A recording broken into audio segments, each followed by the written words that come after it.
My name is Emily, and I am 28 years old. And before everything fell apart, people used to tell me that my smile could light up a room. It's strange, because now, when I look back, I can hardly remember the girl they were talking about. There was a time when smiling felt easy, almost natural, like breathing. I remember one morning in particular. The sun was soft, the air was warm, and I was laughing at something small and silly. I don't even remember the joke. I only remember the feeling of being safe, being loved, being seen. Back then, I believed love was simple. I believed good people stayed. I believed hearts were strong. But as I grew older, I learned something else. I didn't know then how much a single heart can hold, or how much it can break.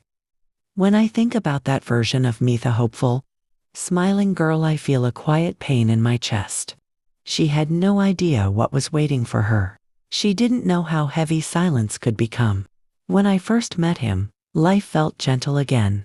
His name was Daniel, and he walked into my world like a warm breeze. Nothing dramatic, nothing loud, just easy. We shared simple mornings together. Coffee in mismatched mugs, music playing softly in the background, his hand brushing mine as we laughed at our own stories. We took long walks after work. We talked about dreams, fears, and silly things we hoped to do one day. For the first time in years, I felt like someone truly saw me, not the strong version one showed the world, but the softer one I kept hidden. He made me feel safe. He made me feel chosen. And I believed him when he said he cared. Those days were warm, like sunlight resting on my skin. My heart opened without fear, without doubt. And for a while, I thought I had finally found my forever. But forever is a fragile word. Sometimes it breaks before you realize it was even cracked. It didn't happen suddenly. It was slow, quiet, almost invisible at first. He stopped looking at me the way he used to. His smile faded quicker. His hugs felt lighter. His phone felt heavier in his hand than my fingers did. I tried to tell myself it was stress. Maybe it's work. Maybe he's tired. Maybe I'm imagining things. Hope can make you blind sometimes. I held the pieces together with excuses, trying to ignore how cold the room felt when he walked in without meeting my eyes. He became unreachable physically there, but emotionally far away, like a shadow of the man I used to know. I felt myself shrinking. I tried harder cooking his favorite meals, asking about his day, waiting for him to come home with that warm smile I missed so much. But the more I tried, the further he moved. My heart whispered, something is wrong. But my fear replied, if you ask, he might leave. So I stayed quiet. I kept smiling, even when my lips trembled. I tried to hold us together, even when he stopped trying. I will never forget the moment everything collapsed. The room was quiet.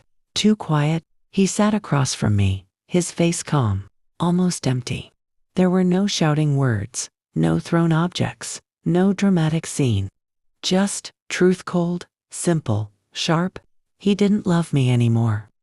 Maybe he hadn't for weeks. Maybe he had found someone else.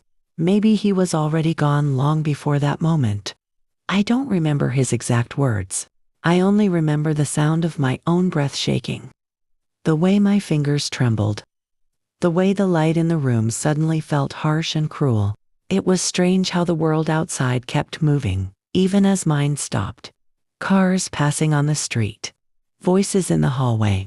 Life continuing while my heart shattered quietly inside my chest. I felt betrayal, but also confusion. Was I not enough? Was I too much? Did he ever truly love me? What did I do wrong? My thoughts were sharp, fast, painful. It felt like drowning in questions, with no air, no answer, no escape. He walked away while I was still sitting there, frozen. And the silence he left behind was louder than any goodbye. The days after the breakup felt blurry, like moving through thick fog. Time didn't feel real. Food had no taste. Sleep brought no rest. I woke up every morning with a heavy feeling in my chest. like a stone pressing down on my breath. I didn't tell my friends the truth. I didn't want to see pity in their eyes, so I said I was fine. I smiled in front of them. I laughed at the right moments. But inside, I felt small, invisible, broken. I avoided places where we used to go. I avoided mirrors because I didn't want to see the girl who wasn't enough for him. My room became my world, quiet, dark, heavy. I kept replaying his last words, trying to understand how love could disappear so easily, how someone who once held my heart so gently could now leave it, shattered on the floor. There were nights when the silence felt alive, like it was whispering every fear I tried to ignore. Nobody stays. You weren't worth it. You should have seen it coming. And maybe part of me believed those lies for a while. But even in my deepest pain, a small voice inside me whispered something else, something softer. This is not the end. Back then, I didn't believe it. I couldn't imagine anything beyond the heartbreak. But life is strange. It doesn't end in the places we expect. And even though I didn't know it yet, something new was already waiting for me. Something gentle. Something healing. Something that would one day bring my smile back. I thought my story ended the day he left. But life had another plan. The first step to healing wasn't big or brave. It wasn't a dramatic decision or a sudden moment of strength. It was simple, almost too small to notice. One morning, I opened the curtains. That was it. Just that. But when the light touched my face, I felt something inside me shift. Not joy, not yet. Just a tiny reminder that the world was still moving, even if I felt stuck. Later that day, I walked outside for the first time in weeks. The air felt cool on my skin, and the noise of the street made me feel strangely alive. My heart was still heavy, like I was carrying 1,000 quiet tears. But every step felt like a soft whisper. Keep going. A friend texted me, "Do you want to talk?" Normally, I would say no. But this time, my fingers typed yes before I could think. We didn't talk about him. We didn't talk about heartbreak. We talked about the sky, her new job, a funny video she saw, and for a moment, I forgot I was broken. Healing didn't come like a wave. It came in small pieces, slow and messy. One light moment, one heavy night, one tiny breath of hope, followed by another. But it was a beginning. A quiet one, but a beginning, still. With time, I started doing things. I used to love things I abandoned when sadness took over my days. I picked up a book. At first, I could only read a few pages before my mind drifted back to the past. But each night, I read a little more. The words felt comforting, like holding someone's hand in the dark. I went for walks alone. At first, they felt lonely, but soon, they felt peaceful. I watched the world around me, the children playing, the dogs running, the leaves dancing in the wind, and somewhere deep inside me, I felt something warm begin to grow. I cooked again, even though it felt strange cooking for one. But I learned to enjoy the simple act of feeding myself with care, not stress. I started journaling. My handwriting looked shaky at first, but the more I wrote, the more honest I became. My journal became a soft place where my heart could rest. And slowly, I started seeing a version of myself that I hadn't seen in a long time. Not the girl who begged for love, not the girl who tried too hard, but the girl who used to dream, who used to laugh, who used to believe she was worth something. It hit me one quiet night. I wasn't unworthy. I was simply with someone who couldn't see my worth. That realization didn't erase the pain, but it gave me strength. Real strength. The kind that grows quietly inside your bones. One afternoon, I stopped by a small cafe near my home. It was crowded, so I waited near the door, feeling a bit lost in the noise. Then a woman, maybe in her 50s, smiled at me. A simple, warm smile. She moved her bag so I could sit beside her. We didn't know each other. But she asked how my day was. And for the first time in months, I answered honestly. "I'm trying," I said. She nodded, as if she already understood everything. "You're doing well," she told me. "Some days, surviving is already a victory." Her words reached a place inside me that had been dark for too long. Kindness from a stranger. No expectations. No stories behind it. Just pure, human warmth. Another day, my coworker brought me a small plant just because it reminded her of me. Someone else at the store helped me pick up something I dropped. Little gestures, little lights, no romance, no new love story. Just kindness, the kind that reminded me the world still held soft places, even after heartbreak.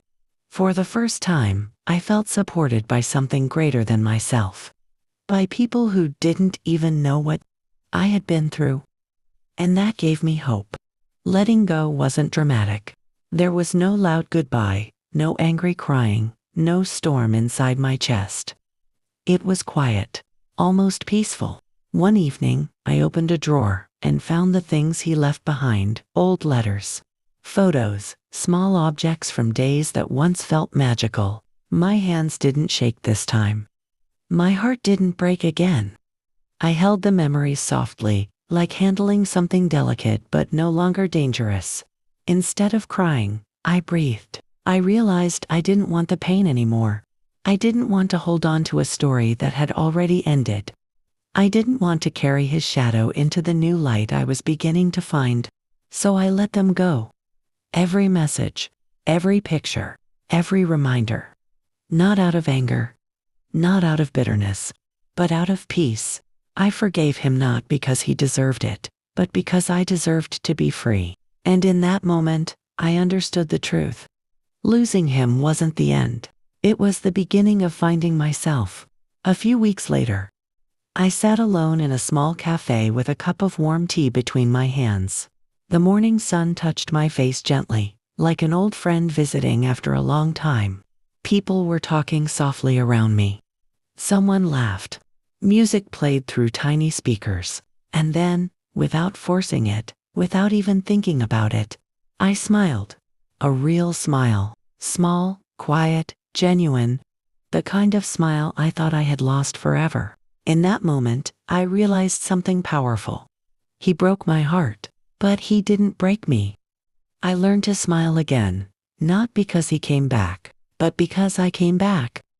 The girl I used to be, the hopeful one, the loving one, the strong one. She had returned, and as I looked out the window at the bright morning sky, I knew my story wasn't about the man who left. It was about the woman who stayed. The woman who healed. The woman who learned to love herself again. And that woman was me.